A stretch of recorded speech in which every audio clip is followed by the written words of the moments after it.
সাকিবিয়ানরা খেলা কিন্তু জমে উঠেছে। ঠিক এভাবেই শাকিব খান আমাদেরকে ইঙ্গিত করেছে। খেলা বলতে শাকিব খানের বিপিএল দলের কথা বলতেছি।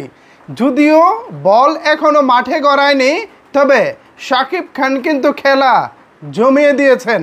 এই দেখেন, পিকচারটা দেখেন না ভাই, পিকচারটা দেখেন।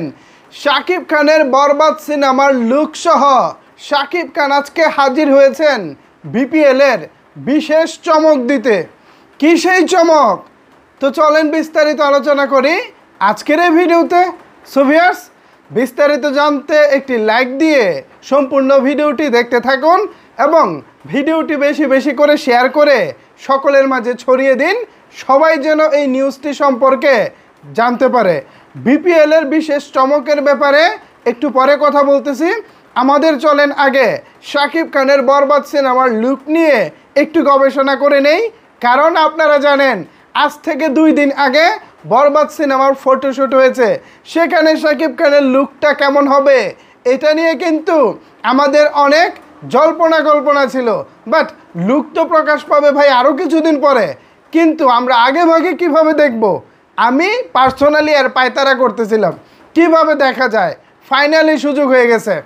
পিকচারটা এখনও আমার পাশেই আছে, চলেন এবার মনোযোগ সহকারে দেখি।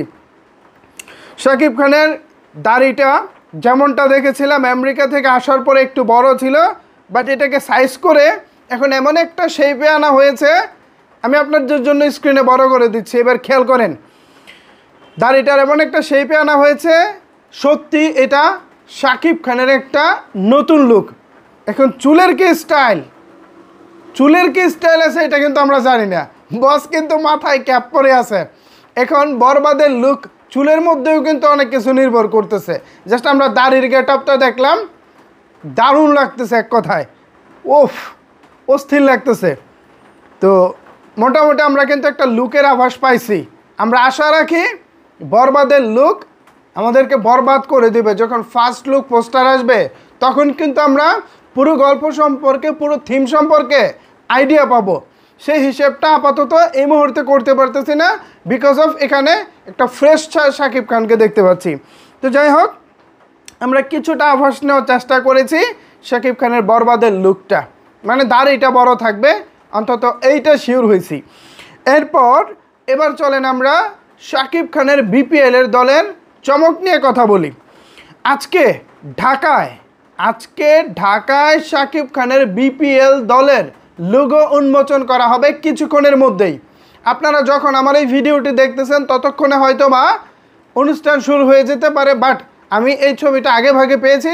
এখন এই ভিডিওতে জাস্ট এই পিকচারটা নিয়ে কথা বলতেছি। এখানে শাকিব খানের হাতে আমরা একটা লোগো দেখতে পাচ্ছি। এটাই হচ্ছে ঢাকা ক্যাপিটালসের লোগো, সর্বশেষ লোগো। এর আগে বিকেল কিংবা তার আগে থেকে একটা লোগো চারপাশে ভেসে বেরিয়েছিল, কিন্তু ওই লোগোটাকে ফাইনাল করা হয়নি। বাট এখন এই লোগোটাকে ফাইনাল করা হয়েছে, যে লোগোটা শাকিব খানের হাতে দেখতে পাচ্ছেন। এক হাতে তিনি লোগোটা ধরে আছেন, আরেক হাতে তিনি এভাবে আছেন যে ইয়েস, বা খেলা জমে গেছে, এভাবেই জমাবো। মানে কি বলে এটাকে, যে আত্মবিশ্বাস।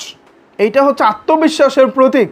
শাকিব খান যে আত্মবিশ্বাস আছেন। অ্যান্ড দেন হচ্ছে শাকিব খান পুরো যে শরীরে কালো টি শার্ট, কালো প্যান্ট অ্যান্ড কী বলবো, কালো ক্যাপ, সব কিছু মিলিয়ে বসকে লাগছে অস্থির। আর লোগোটার কথা যদি বলি, লোগোটাও বেশ ভালোই হয়েছে। আমার কাছে বিকেলের লোগোটা অবশ্য বেশি পছন্দ হয়েছিল, বাট আমাদের কথা তো কথা না, ফাইনাল কথা হচ্ছে শাকিব খান বা তার টিম বা তার ম্যানেজমেন্ট কি চাচ্ছে, সেটাও কিন্তু একটা বড় বিষয়। তো যাই হোক, তারা ফাইনালি একটা মোটামুটি ভালো একটা আউটপুট দিয়েছে, বেশ ভালোই ছিল, আমার পছন্দ হয়েছে, খারাপ না। এছাড়া শাকিব খানের যেই ব্র্যান্ড হারলেন, তারপর ওরিক্স, তারপর হচ্ছে টয়লেক্স, রিমার্ক, পরে হচ্ছে এনকল, এরপর হচ্ছে আপনার আর কি আরেকটা দেখা যাচ্ছে না শাকিব ভাই, লিলি হচ্ছে স্পেশাল ব্র্যান্ড। তো সব কিছু মিলিয়ে আমার বসকে, এখানে প্রিয় নায়ক শাকিব খানকে অস্থির লাগছে। এবার আসেন শাকিব খানের দলটা নিয়ে একটা আলোচনা করি। শাকিব খান কত অ্যাডভান্স, তার টিম কত অ্যাডভান্স, এটা কিন্তু আজকের এই লোগো উন্মোচনের মধ্য দিয়ে প্রকাশ পেয়েছে। বিপিএল শুরু হবে সামনে, শাকিব খানের দল ছাড়াও আরও বেশ কিছু দল কিন্তু এবারের বিপিএলে অংশগ্রহণ করতেছে। বাট প্রথমে সবার শুরুতে কিন্তু দলীয় কার্যক্রম শুরু করেছে শাকিব খান। শাকিব খানের দল ঢাকা ক্যাপিটালস। ভাল লাগছে ভাই, ভাল লাগছে, দারুণ ভাল লাগছে। এর আগে নাম নিয়ে একটু আলোচনা সমালোচনা ছিল, হারলেন হচ্ছে ঢাকা ক্যাপিটালস এরকম একটা নাম ছিল, তো হারলেন কেন শুরুতে থাকবো এ নিয়ে আমার বিস্তর অভিযোগ ছিল, আমি এর প্রতিবাদ জানিয়েছি। তবে আজকে দেখলাম যে না, হারলেন এখানে নাই, মানে নামের শুরুতে জাস্ট ঢাকা ক্যাপিটালস লোগোতে যেটা আছে, শাকিব খানের হাতে যেটা দেখতে পাচ্ছেন, ভালো ভালো ভালো ভালো, কোনো অভিযোগ নাই, এক কথায় ভালো ছিল। এছাড়া শাকিব খানের দলে আপনারা জানেন যে ইতিমধ্যে মোস্তাফিজুর রহমান, বাংলাদেশ ক্রিকেট দলের অন্যতম নির্ভরযোগ্য পেসার মোস্তাফিজুর রহমানকে ইতিমধ্যেই প্রথম প্লেয়ার হিসেবে সাইন করা হয়েছে। যদিও আরেকটা কানাঘুষা চলছে, মানে আরেকটা আলোচনা চলছে যে মেহেদী হাসান মিরাজও শাকিব খানের দলে থাকতে পারেন। এখন এটা যেহেতু প্রকাশ পায়নি, রিউমার, তো রিউমারের হিসাবটা আর এখানে করলাম না। মোস্তাফিজুর রহমান বাংলাদেশ ক্রিকেট দলকে সেই 2015 সাল হবে মেবি, আমি যদি ভুল না করে থাকি, সেই 2015 সাল থেকেই মোস্তাফিজুর রহমান বাংলাদেশ ক্রিকেট দলকে প্রায় 9 বছর ধরে সার্ভিস দিয়ে যাচ্ছেন। এখনও তিনি পেস ইউনিট, বাংলাদেশের যে পেস অ্যাটাক আছে বাংলাদেশ ক্রিকেট দলের, সেই পেস অ্যাটাকের অন্যতম নেতৃত্ব কিন্তু মোস্তাফিজুর রহমান দিয়ে যাচ্ছেন। তাছাড়া তাসকিন রহমান, আমাদের বাংলাদেশ ক্রিকেট দলের আরেকজন অন্যতম নির্ভরযোগ্য পেস বোলার, তাসকিন রহমানকেও নাকি শাকিব খানের এই দলে নেওয়ার একটা তোড়জোড় চলছে, মানে আলোচনা চলছে বা কথাবার্তা চলছে। এখন তাসকিন রহমানও যদি এখানে থাকে তাইলে তো বিষয়টা জমে যায়। এছাড়া শরীফুল ইসলাম, বাংলাদেশ ক্রিকেট দলের আরও একজন নির্ভরযোগ্য পেস বোলার, শরীফুল ইসলামকেও শাকিব খানের দলে রাখবেন বা তাকে নিতে পারেন, এই ধরনের একটা আলোচনা চলছে। শরীফুল ইসলাম কিন্তু গত বিপিএল, এই যে 2023 সালে যে বিপিএলটা গেল, সেই বিপিএলে কিন্তু শরীফুল ইসলাম এই ঢাকার হয়ে খেলিয়েছেন। যদিও তখন মালিক ছিলেন অন্য আরেকজন, ফ্র্যাঞ্চাইজির মালিক অন্য আরেকজন ছিলেন, বাট এবার কিন্তু থাকছেন শাকিব খান। শাকিব খান ঢাকার মালিক বা ঢাকা দলের কর্ণধার, এইটা ভাই বলতেই ভালো লাগে। এইটা মানে নিজেদের মধ্যে একটা অন্যরকম ভালো লাগা, এই ভালো লাগা সত্যি আমি আপনাকে মুখে বলে বোঝাতে পারবো না।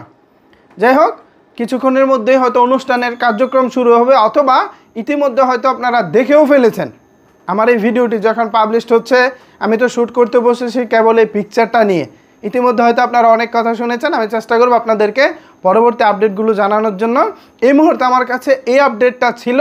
এই আপডেটগুলো পেয়ে আপনাদের কাছে কেমন লেগেছে চাইলে কিন্তু অবশ্যই সেটি নিচের কমেন্ট বক্সে জানাতে পারেন। ধন্যবাদ সবাইকে সম্পূর্ণ ভিডিওটি দেখার জন্য।